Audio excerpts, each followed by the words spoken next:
Hello students, welcome to our channel. हम पढ़ रहे हैं आउटसोर्सिंग टॉपिक, जो है हमारा मॉडर्न मीन्स ऑफ बिजनेस के अंदर हम पढ़ रहे हैं कि क्या क्या नए नए तरीके आए हुए हैं बिज़नेस करने के। उसमें हम ई बिज़नेस वगैरह देख रहे हैं एंड उसके बाद ही हम आउटसोर्सिंग हमने कंटिन्यू किया है। आज है हमारा लेक्चर नंबर 3, जहाँ पे हम फॉर्म्स ऑफ आउटसोर्सिंग देखेंगे, क्या क्या टाइप्स होते हैं आउटसोर्सिंग के, किस तरीके से बिजनेस प्रोसेसेस को आउटसोर्सिंग किया जाता है। हमने आउटसोर्सिंग का मीनिंग तो देख लिया था कि आउटसोर्सिंग का मतलब क्या होता है। बिजनेस के किसी प्रोसेस को हम किसी थर्ड पार्टी को दे देते हैं ताकि वो पार्टी या वो एजेंसी हमारे बिहाफ में उस फंक्शन को परफॉर्म करे, वो हो जाता है आउटसोर्सिंग। उसके हमने एडवांटेजेस भी देख लिए थे, डिसएडवांटेजेस भी देख लिए थे लास्ट लेक्चर में। अभी आज हम देखने वाले हैं टाइप्स ऑफ आउटसोर्सिंग कि किस किस पार्ट में आउटसोर्सिंग को डिवाइड किया गया है। अब यहाँ पे देखते हैं सबसे पहला BPO, that is business process outsourcing. अब यहाँ पे उसका मतलब क्या हो जाएगा, बिजनेस के किसी प्रोसेस को हमें किसी और को दे देना है ताकि वो हमारे लिए उस प्रोसेस को परफॉर्म करे। ठीक है, अब यहाँ पे क्या होगा, जनरली हम ऐसी एक्टिविटीज़ या फंक्शन किसी और को आउटसोर्स करेंगे जो हमारे लिए सेकेंडरी है या तो फिर हमारी एकदम कोर एक्टिविटीज़ नहीं है, वैसी प्रोसेसेस को हम यहाँ पे आउटसोर्स कर देंगे। चलिए देखते हैं यहाँ पे उसका meaning. BPO is basically the outsourcing of work to some third party service provider in order to save money, while the KPO is a subset of BPO only। क्या बताया उन लोगों ने, हम क्या करते हैं, आउटसोर्स कर देते हैं हमारा काम किसी थर्ड पार्टी को। क्यों करते हैं? In order to save money. पैसे तो हम हमारे बच ही जाते हैं, वो तो हमने लास्ट लेक्चर में पढ़ा था एडवांटेजेस में कि क्या होता है, हम किसी और पर्सन को काम दे रहे हैं तो वो पर्सन उसके काम में स्पेशलाइज है, तो वो काम अच्छे से वो परफॉर्म कर सकता है, कम कॉस्ट में वो पर्सन हमें काम करके देता है। जबकि वो काम हम खुद करने जाए तो हमारी कॉस्ट बढ़ जाती है। हमने सिक्योरिटी वाला एग्जांपल देखा था कि हम खुद सिक्योरिटी पर्सन्स अपॉइंट करने जाए हमारे बिजनेस के लिए, उससे अच्छा है हम किसी ऐसे ऑर्गेनाइजेशन को वो काम दे दे जो इसी काम में एक्सपर्ट है, सिक्योरिटी सर्विस प्रोवाइड करने में ही एक्सपर्ट है। तो वो क्या करेगा, अच्छे से अच्छी सर्विस हमें कम कॉस्ट में प्रोवाइड कर सकता है। चलिए, अब यहाँ पे उन लोगों ने क्या बताया है, KPO is a subset of BPO only. KPO मतलब आगे हम जो पढ़ने वाले हैं नॉलेज प्रोसेस आउटसोर्सिंग, वो बीपीओ का एक सबसेट हो जाएगा, मतलब उसका एक पार्ट हो जाएगा। बीपीओ थोड़ा ब्रॉडर कंसेप्ट है। चलिए, KPO includes more knowledge based and specialise work. KPO में क्या हो जाएगा, जो प्रोसेस हम आउटसोर्स करेंगे वहाँ पे उस प्रोसेस को परफॉर्म करने के लिए कुछ स्पेशल नॉलेज रिक्वायर्ड होता है, जबकि बीपीओ में हम क्या करते हैं, कोई भी प्रोसेस आउटसोर्स कर सकते हैं। In addition to this there are many reasons that a company may choose KPO service over BPO. Now business process outsourcing और BPO is a business practice in which one organization hires another company to perform a task or process that the hiring organization requires to operate its own business successfully। क्या करते हैं हम BPO में किसी और company को higher करते हैं ताकि वो हमारे प्रोसेस को हमारे बिहाफ में परफॉर्म करके दे दे एंड हम क्या कर सके, हम हमारे कोर एक्टिविटीज़ पे फोकस कर सके एंड हम हमारा बिजनेस सक्सेसफुली चला सके, उसे हम बोलेंगे बीपीओ। अब वापस से उन लोगों ने मीनिंग बताया हुआ है, BPO is a subset of outsourcing that involves contracting of the operations and responsibilities of specific business processes to a third party service provider. क्या होता है यहाँ पे, एक तरह का कॉन्ट्रैक्ट होता है, किस लिए, हम हमारा ऑपरेशंस मतलब हमारे जो फंक्शंस हो रहे हैं बिजनेस में, जो भी एक्टिविटीज़ हो रही है, वो एक्टिविटी या तो हम हमारी रिस्पॉन्सिबिलिटी किसी और बिजनेस को हम क्या करते हैं, दे देते हैं ताकि वो हमारे लिए परफॉर्म करे। BPO refers to the outsourcing of peripheral activity of organization to an external organization to minimize cost and increase efficiency। यहाँ पे क्या होता है, हम हमारी पेरिफेरल एक्टिविटीज़ मतलब जो हमारी प्राइमरी एक्टिविटीज़, हमारी कोर एक्टिविटीज़ नहीं है, नॉन कोर एक्टिविटीज़ को हम ट्रांसफ़र कर देंगे किसी और एजेंसी को, एंड हम क्या कर सकते हैं, उसके बाद हम एफिशिएंटली काम कर सकते हैं। उसे हम बोलेंगे बीपीओ, बिजनेस प्रोसेस आउटसोर्सिंग। अब यहाँ पे कुछ उन लोगों ने की टर्म्स बताए हैं, वो खाली हमें रेफरेंस के लिए याद रखने हैं। सबसे पहला होता है offshore BPO, onshore and near शोर, सेकेंड एंड थर्ड है नियर शोर। अब ऑफशोर का मतलब क्या हो जाएगा, जब भी दो लोगों के बीच में कॉन्ट्रैक्ट होगा बीपीओ का, वो आउटसाइड कंपनीज ओन कंट्री, देखिए अदर कंट्री के साथ कॉन्ट्रैक्ट हुआ हमने किसी और कंट्री के बिजनेस को काम दे दिया ताकि वो हमारे बदले में काम करे, हमारी प्रोसेस को परफॉर्म करे, दैट इज़ ऑफशोर बीपीओ। उसके बाद आता है ऑनशोर। ऑनशोर बीपीओ क्या हो जाएगा, इसका मतलब हम हमारे ही कंट्री में किसी के साथ कॉन्ट्रैक्ट कर रहे हैं, दैट इज़ ऑनशोर। अब उसके बाद आ रहा है नियर शोर। व्हाट इज़ नियर शोर बीपीओ, इसका मतलब होता है नेबरिंग कंट्री, हमारी पास वाली कंट्री के साथ ही हमने कॉन्ट्रैक्ट किया, उसे ही काम दे दिया, उसे हम बोलेंगे नियर शोर बीपीओ। तो ये कुछ की टर्म्स है जो खाली हमें याद रखने हैं रेफरेंस के लिए। अब BPO refers to outsourcing of peripheral activities of the organisation to an external organisation to minimize cost and to increase efficiency. For example, customer care centers for various banks, service providers, etc. Example में उन लोगों ने दिया है कि banks क्या करती है, जो उनका कस्टमर केयर डिपार्टमेंट है वो किसी को वो आउटसोर्स कर देते हैं एक्सटर्नल पार्टी को, तो वो लोग ये जो प्रोसेस रहता है कस्टमर केयर का वो परफॉर्म करते हैं बैंक के लिए। उसे क्या होगा, बैंक ने वो काम शिफ्ट कर दिया है किसी और को, तो वो उसका जो मेन फंक्शन है, जो हम बोलते हैं एक्सेप्टिंग डिपॉजिट्स, ग्रांटिंग लोन्स, जो उसकी मेन सर्विसेज है, उस पर बैंक ज़्यादा से ज़्यादा फोकस कर सकती है, एफिशिएंटली काम कर सकती है। अब नेक्स्ट यहाँ पे उन लोगों ने एडवांटेजेस एंड डिसएडवांटेजेस बताए हैं बीपीओ के। Now advantages of BPO, productivity improvement. सबसे फर्स्ट क्या है, प्रोडक्टिविटी इम्प्रूवमेंट। ऑफ कोर्स क्यों यहाँ पे होने वाला है, देखिए एजुकेटेड और skilled people perform the task efficiently and दस इम्प्रूव प्रोडक्टिविटी। हमने जिसको काम दिया है, जिस एजेंसी को, ऑफ कोर्स वो उस काम में स्पेशलाइज होगी तभी हम देने वाले हैं। इसके लिए क्या होता है, उनका प्रोडक्टिविटी लेवल बहुत अच्छा है और हमें अच्छी से अच्छी सर्विस मिलती है। नेक्स्ट आ जाता है ऑप्टिमम यूटिलाइजेशन।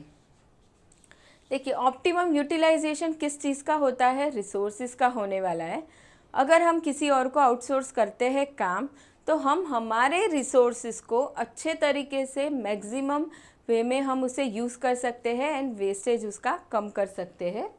तो BPO enables optimum utilisation of scarce resources. देखिए जैसे हमने अकाउंटिंग प्रोसेस का एग्जांपल लिया था कि वो किसी और को आउटसोर्स की जाती है वो प्रोसेस, तो अब वहाँ पे क्या होता है, हम खुद अकाउंटिंग करने जाए तो क्या होगा, हमें रिसोर्सेस रिक्वायर्ड होंगे, लैंड चाहिए होगी, स्पेस देनी पड़ेगी, किसी भी पर्सन को काम करने के लिए उसे कंप्यूटर अवेलेबल करके देना होगा, अदर इक्विपमेंट्स या चीज़ें जो भी चाहिए उसे ला के देनी पड़ेगी, एम्प्लॉय रखना पड़ेगा।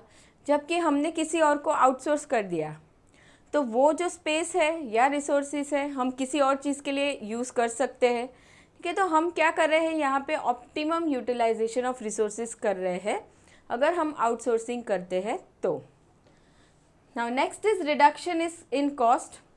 ऑफ कोर्स कॉस्ट हमारी कम हो जाती है, ये हमने आगे भी पढ़ा था, क्योंकि हमने जिस एजेंसी को काम दिया है वो एजेंसी उस काम में स्पेशलाइज है, कम कॉस्ट में हमें वो काम करके दे रही है और हमें भी हमारे एंड से इन्वेस्टमेंट कम करना पड़ता है उस प्रोसेस को करने में।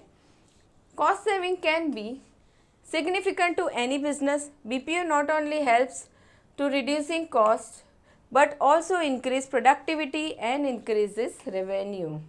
देखिए प्रोडक्टिविटी भी बढ़ती है एंड रेवेन्यू भी बढ़ता है। Next is improved human resources. देखिए इम्प्रूव्ड ह्यूमन रिसोर्स, जो ह्यूमन रिसोर्सेज जो काम करके देने वाले हैं, एम्प्लॉयज़ की यहाँ पे बात हुई है, तो एम्प्लॉयज़ की सर्विस यहाँ पे कैसी होगी, अच्छे से अच्छी मिलने वाली है। तो improved human resources is another great advantage of BPO. Outsourcing gives a company the ability to get access to skilled and trained manpower at low rates. देखिए, हमने किसी और को अकाउंटिंग का काम दे दिया है तो वो पर्सन, वो एजेंसी उस काम में एक्सपर्ट है, उसने जितने भी एम्प्लॉयज़ रखे हैं उसके वहाँ पे वो लोग वहाँ पे एक्सपर्ट है उस फील्ड में। इसके लिए हमें बहुत अच्छी सर्विस मिल रही है, एक्सपर्ट सर्विस, स्पेशलाइज सर्विस हमें मिलती है एट लो रेट्स, या कम कॉस्ट में हमें वो सर्विस यूज़ करने मिलती है। चलिए, ये हो गए हमारे advantages of BPO. Now next is disadvantages of BPO. उसमें सबसे फर्स्ट है communication problem. Yes, communication problem होता है दोनों एजेंसीज़ के बीच में, ये प्रॉब्लम क्रिएट होती है। अगर अलग अलग जोग्राफिकल एरिया हो या फिर अलग अलग टाइम जोन हो या फिर सामने वाली एजेंसी के पास बहुत सारे कस्टमर्स हैं हैंडल करने के लिए, तो वो लोग प्रॉपर फोकस नहीं कर पाते, तो क्या होता है, कम्युनिकेशन गैप हो जाता है दोनों के बीच में। There can be communication gap between the client and vendor companies due to misunderstanding and miscommunication. Misunderstanding होती है दोनों ने जो कॉन्ट्रैक्ट किया है, लेकिन कभी कभी मिसअंडरस्टैंडिंग भी होती है एंड मिसकम्युनिकेशन भी हो जाता है, क्योंकि यहाँ के एम्प्लॉयज़ बात करने वाले हैं वहाँ के एम्प्लॉयज़ को, ठीक है, तो दोनों के बीच में मिसकम्युनिकेशन के चांसेस बढ़ जाते हैं। डिफरेंट टाइम जोन, हमने अभी देखा क्या हो जाता है डिफरेंट टाइम जोन। अगर मोस्टली दूसरी कंट्री में हमने आउटसोर्स किया हुआ है हमारे प्रोसेस को, तो टाइमिंग डिफरेंस जो रहता है उसकी वजह से कम्युनिकेशन में प्रॉब्लम आता है एंड उसकी वजह से क्या होता है, जो काम होता है, जो प्रोसेस हमने करने दिया है उसमें डिले हो जाता है। The client and the vendor operate in two different time zones. The difference in time can create many problems during online meeting, communication etcetera. तो डिफरेंट टाइम जोन की वजह से भी बहुत सारे प्रॉब्लम्स होते हैं। लॉस ऑफ कंट्रोल, देखिए कभी कभी क्या होता है, हमने हमारे बिजनेस का कोई प्रोसेस या कोई एक्टिविटी दिया है थर्ड पर्सन को करने के लिए, तो वहाँ पे उस प्रोसेस पे से हमारा कंट्रोल ही चला जाता है, लॉस हो जाता है, लॉस ऑफ कंट्रोल। वो क्यों होता है, मिसकम्युनिकेशन हो जाता है, ये जो हमने देखा टाइम जोन डिफरेंस आ जाता है, उनकी वजह से क्या होता है, हम हमारे ही प्रोसेस पे से कंट्रोल खो देते हैं। Due to communication error, time difference, client company can at time lose control of the project. Client company क्या करती है, प्रोजेक्ट का तो उसका कंट्रोल ही चला जाता है। चलिए, ये फर्स्ट टाइप हमने देख लिया, बिजनेस प्रोसेस आउटसोर्सिंग। अब नेक्स्ट हम देखते हैं नॉलेज प्रोसेस आउटसोर्सिंग। अब ये नॉलेज प्रोसेस आउटसोर्सिंग में हमें क्या समझना है, क्या डिफरेंस है आगे वाले में और इसमें। अब यहाँ पे क्या हो जाएगा, यहाँ पे भी हम प्रोसेस तो आउटसोर्स करने ही वाले हैं, हमारे बिजनेस का कोई फंक्शन, पर्टिकुलर फंक्शन हम किसी और को देने ही वाले हैं परफॉर्म करने के लिए, लेकिन वो कैसा फंक्शन रहेगा जिसमें कुछ पर्टिकुलर टाइप का नॉलेज या स्किल रिक्वायर्ड होगी, वैसा प्रोसेस हम किसी और को आउटसोर्स करेंगे। अब हमने बहुत सारे प्रोसेस ऐसे देखे थे जो बिज़नेस आउटसोर्स करती है, जैसे कैंटीन फैसिलिटी, सिक्योरिटी है, अकाउंटिंग है, ऐसे बहुत सारे काम हमने देखे थे। लेकिन अभी यहाँ पे क्या होगा, देखिए यहाँ पे जैसे मैंने अकाउंटिंग का बात किया, तो वहाँ पे क्या होगा, particular type of knowledge required है, हम किसी को भी आउटसोर्स नहीं कर सकते। जैसे कि मान लो हमें हमारी कंपनी में कलर पेंटिंग का काम किसी को देना है, ठीक है, तो उसमें ज़्यादा सोचने की ज़रूरत नहीं है, वहाँ पे कोई ख़ास नॉलेज रिक्वायर्ड नहीं है, हम किसी को भी आउटसोर्स कर सकते हैं। लेकिन जहाँ पे पर्टिकुलर नॉलेज रिक्वायर्ड है, स्पेशलाइज्ड नॉलेज रिक्वायर्ड है, तो वो आएगा यहाँ पे नॉलेज प्रोसेस आउटसोर्सिंग में। तो KPO is described as the functions related to knowledge and information outsource to third party service provider. KPO is sub segment of BPO, ये याद रखना है, ऑब्जेक्टिव में आ सकता है। KPO is sub segment of BPO, या तो फिर सबसेट ऑफ BPO है KPO, BPO का सबसेट है। इन विच outsourced service provider is hired not only for its capacity to perform particular business process or function but also provide expertise around it. जिस agency को हमने काम दिया है वो क्या करेगा, हमें कुछ एक्सपर्टाइज स्पेशल सर्विस देगा. KPO is the allocation of relatively high level task. Of course यहाँ पे जो हम काम देंगे वो कैसे होंगे, हाई लेवल के होंगे. टू एन आउटसाइड ऑर्गेनाइजेशन और a different group, usually a different geographic location. KPO is a subset of BPO. KPO involves outsource of core functions which may or may not give cost benefit to parent company but surely helps in value addition. देखिए यहाँ पे हम कैसे function देने वाले हैं किसी और को, कोर फंक्शन. आगे वाले में क्या था, नॉन कोर एक्टिविटीज़ हम किसी और को देते थे, जैसे कैंटीन फैसिलिटी दे दिया, हाउस कीपिंग दे दिया, वैसा देते थे. अब यहाँ पे हम क्या देंगे, अकाउंटिंग का देंगे, या कोई हमारी प्रोडक्शन प्रोसेस है, बहुत सारी प्रोडक्शन प्रोसेस है, उसमें से हमने कुछ आउटसोर्स कर दी. तो ये यहाँ पे हम क्या करने वाले हैं, हमारे कोर फंक्शन को आउटसोर्स करेंगे. Now the processes which are outsource to KPO are usually more specialized and knowledge based as compared to BPOs. BPO में इतना ज़्यादा नॉलेज रिक्वायर्ड नहीं था एक्टिविटी परफॉर्म करने के लिए, लेकिन KPO में नॉलेज ज़्यादा रिक्वायर्ड होता है. KPO is outsourcing of core information related to business activities which are competitively important or form an integral part of company's value chain. अब यहाँ पे उन लोगों ने आगे हमें डेफिनेशन बताया है कि KPO का डेफिनेशन क्या है. Margaret Rouse of Whatis.com defines KPO. KPO is allocation of relatively high level task to an outside organization or a different group within the same organization. क्या करते हैं हम KPO में, एलोकेट करते हैं, मतलब किसी को देते हैं high level task. High level का टास्क जिसमें कुछ स्पेशलाइज नॉलेज या स्किल रिक्वायर्ड है, वैसा टास्क हम किसी और को दे रहे हैं. आउटसाइड ऑर्गेनाइजेशन भी हो सकता है या फिर सेम ऑर्गेनाइजेशन भी हो सकता है. मतलब हमने किसी एक्सटर्नल पार्टी को ही दे दिया जो हमारे बिज़नेस में है ही नहीं, उसको हम देंगे. या तो फिर हमारा बिज़नेस बहुत बड़ा है तो उसमें कोई ग्रुप है जो उस काम को अच्छे से कर सकता है, तो हम उसे भी आउटसोर्स कर सकते हैं.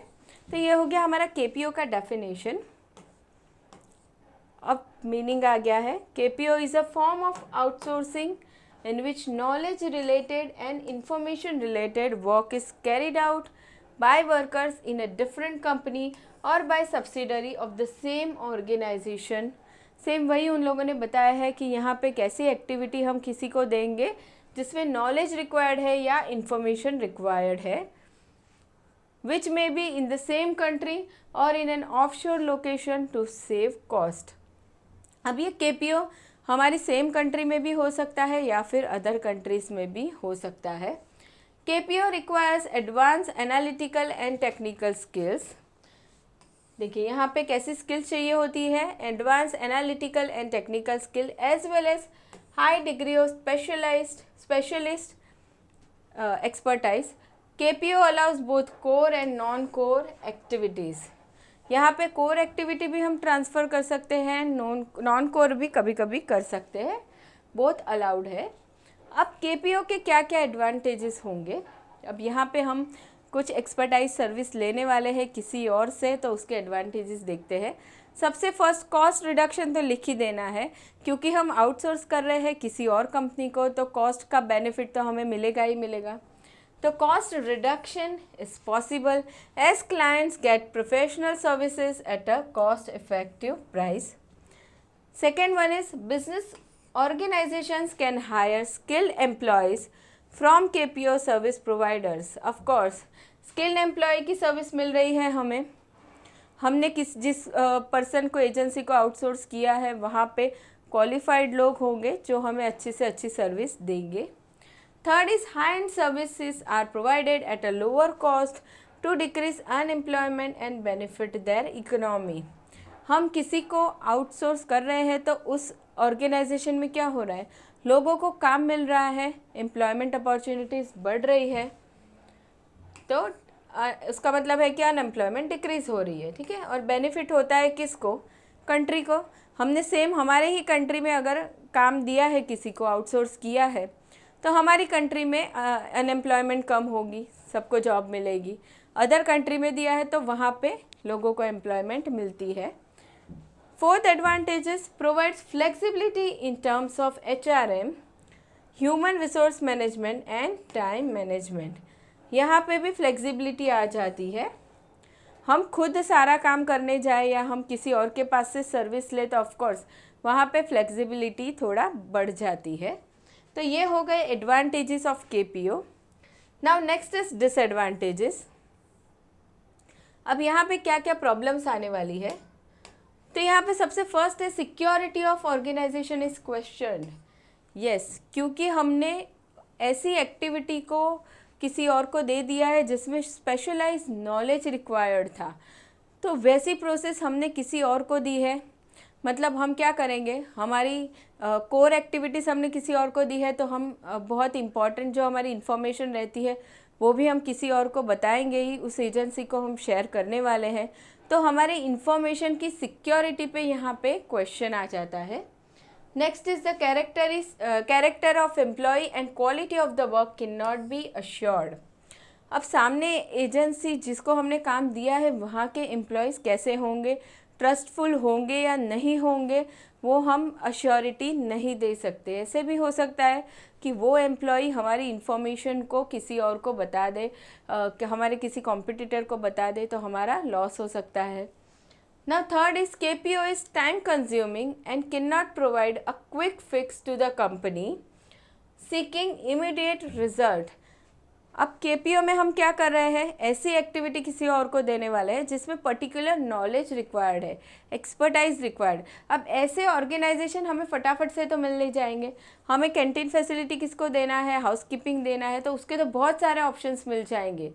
लेकिन हमें नॉलेज बेस्ड प्रोसेस किसी को देना है तो उसके लिए आउटसोर्सिंग कंपनी ढूंढना बहुत डिफ़िकल्ट हो जाता है। इसके लिए हम इंस्टेंटली नहीं ढूंढ पाते और यहाँ पे टाइम कंज्यूमिंग हमारे लिए हो जाता है। ना fourth one is lack of communication between partners due to legal, language and cultural barriers can lead to complication. देखिए यहाँ पे भी कम्युनिकेशन प्रॉब्लम तो आ ही सकती है ना दो लोगों के बीच में।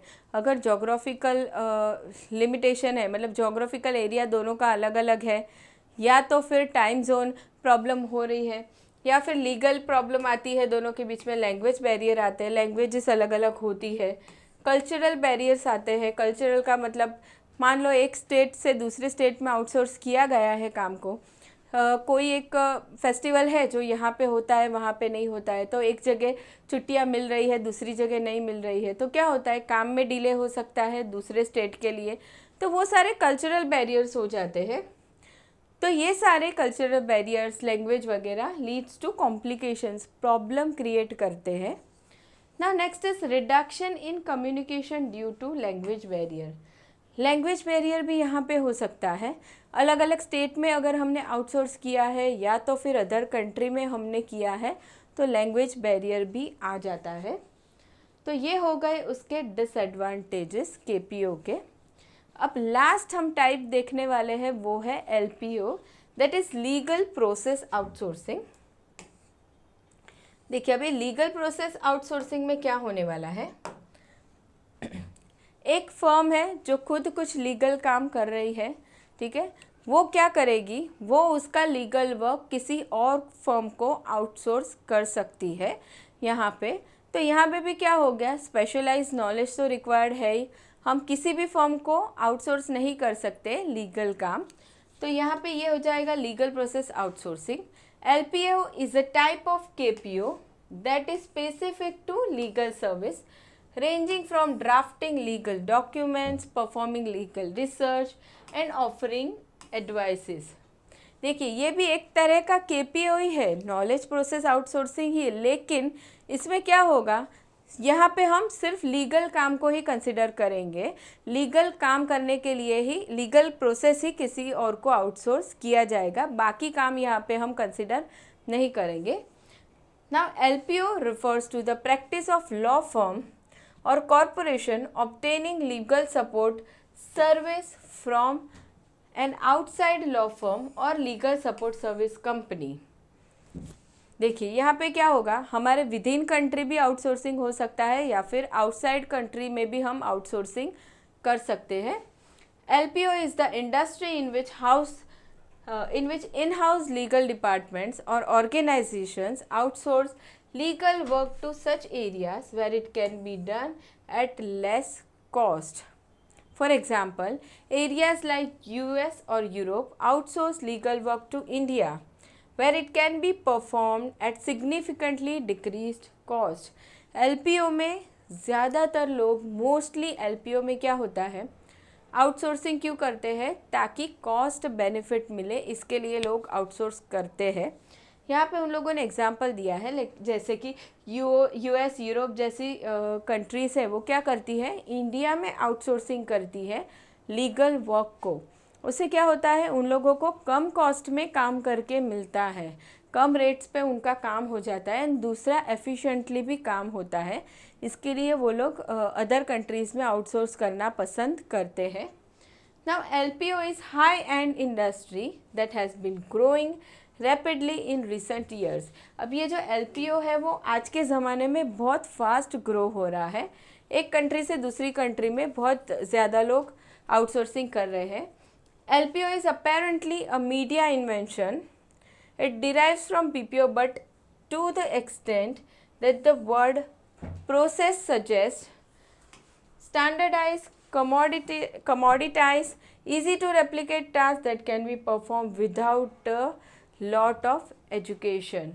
ऐसे प्रोसेसेस भी किसी और को दिए जाते हैं जहाँ पे बहुत सारा एजुकेशंस रिक्वायर्ड नहीं है। Now meaning, legal outsourcing has gained tremendous ground in the past few years in India. It achieves success by producing services such as document review, legal research, writing, drafting of briefing, etc. ये सारी चीज़ें होती है legal work के अंदर। Research होता है, अलग अलग सिचुएशन को जो एप्लीकेबल हो, अलग अलग केसेस को रिसर्च किए जाते हैं, drafting of documents, legal advice दी जाती है, डॉक्यूमेंट को रिव्यू किया जाता है, सारे काम होते हैं अंडर लीगल प्रोसेस आउटसोर्सिंग। अब इसके फ़ायदे क्या क्या है, देखते हैं एडवांटेजेस। सबसे फर्स्ट आता है, one of the most significant advantage of outsourcing legal function is cost saving. यहाँ पे LPO तो मेनली इसी काम से किया जाता है क्योंकि यहाँ पे कॉस्ट बच जाती है। दूसरा है, outsourcing legal work to external vendor allows organisations to access high level talent and niche expertise that does not exist within the firm. कोई एक फर्म है, काफ़ी सारे लीगल काम कर रहा है वो खुद, लेकिन कुछ कुछ ऐसे काम होंगे जो काम करने के लिए उसके एम्प्लॉयज़ के पास टैलेंट नहीं है, रिक्वायर्ड टैलेंट या स्किल नहीं है, तो वो क्या करता है, इस रीज़न की वजह से भी किसी और फर्म को वो आउटसोर्सिंग का काम दे देता है। चलिए next is employing a combination of in house and external talent allows law firm and organisation to tailor their liabilities in response to workload and client demand. Flexible staffing also reduces firms' overhead. अब यहाँ पे क्या हो रहा है, हमने देखा अभी कि क्या होगा, कोई एक फर्म है वो कुछ काम खुद कर रही है, मतलब इन हाउस कर रही है, कुछ काम को वो आउटसोर्स कर रही है जहाँ पे उसके पास टैलेंट नहीं है, उसके एम्प्लॉयज़ के पास टैलेंट नहीं है, तो वैसा काम किसी और को दे देगी, या फिर ज़्यादा वर्कलोड हो रहा है तो काम को आउटसोर्स कर दिया जाएगा। ठीक है, तो यहाँ पे क्या किया गया, इन हाउस एंड एक्सटर्नल टैलेंट को कॉम्बिनेशन किया गया। उससे क्या होगा, वर्कलोड को भी वो फर्म अच्छे से मैनेज कर पाएगी एंड कॉस्ट भी उसकी सेव हो जाएगी, प्लस कम टाइम में वो काम ख़त्म कर पाएगी। तो ये हो गया उसके कुछ advantages. Now next is disadvantages. उसमें सबसे फर्स्ट है, there will be problem of authenticity as some important documents need to be shared with the outsourcing firm. देखिए ऑथेंटिसिटी, सिक्योरिटी के इश्यूज यहाँ पे आते हैं। क्यों, अब लीगल काम तुमने किसी को आउटसोर्स किया है तो ऑफकोर्स इन्फॉर्मेशन भी तुम्हें उस फर्म को बतानी पड़ेगी, इन्फॉर्मेशन अच्छे से देनी पड़ेगी, तो यहाँ पे सिक्योरिटी के इश्यूज बहुत आ जाते हैं। Now next is there may be problem of in-depth knowledge of all relevant laws. देखिए हमने जिसको भी आउटसोर्स किया है काम, ज़रूरी तो नहीं है उसके पास भी इन डेप्थ नॉलेज होगा ही, ना भी हो, नहीं भी हो सकता, तो वहाँ पे भी हमारा लॉस है, हमारा काम अच्छे से परफॉर्म नहीं होगा। उसके बाद थर्ड डिसएडवांटेज है there will be problem of cultural and language barriers that could hinder communication between domestic and international team. Mostly legal process outsourcing किया जाता है एक कंट्री से दूसरी कंट्री के अंदर, इसलिए यहाँ पे language barriers and cultural barriers बहुत ज़्यादा होते हैं एंड दोनों लोगों को एक दूसरे के साथ काम करने में वहाँ पे बहुत प्रॉब्लम्स आती है। Next is LPO gets affected by geographical hurdles between firm and clients. एक कंट्री से दूसरी कंट्री में आउटसोर्स किया गया है या फिर एक स्टेट से दूसरे स्टेट में किया गया है, तो वहाँ पे क्या होता है, जोग्राफिकल हर्डल्स आती है, दोनों लोगों के बीच में प्रॉब्लम हो जाती है, टाइम जोन रहता है या फिर दोनों लोगों को कल्चरल बैरियर्स आती है, बहुत एरिया अलग होने की वजह से बहुत सारी प्रॉब्लम इन लोगों को फेस करनी पड़ती है। तो ये हमने देख लिया what is LPO, legal process outsourcing. ये हो गया हमारा लास्ट टाइप। चलिए इसी के साथ हमारा चैप्टर नंबर 5 भी ख़त्म हो गया है। अब आगे के नेक्स्ट लेक्चर में हम करने वाले हैं ऑब्जेक्टिव सेशन, तो मिलते हैं वहाँ पे ऑब्जेक्टिव सेशन में। कोई क्वेश्चन हो तो बता सकते हैं स्टूडेंट्स कमेंट सेक्शन में। Thank you so much.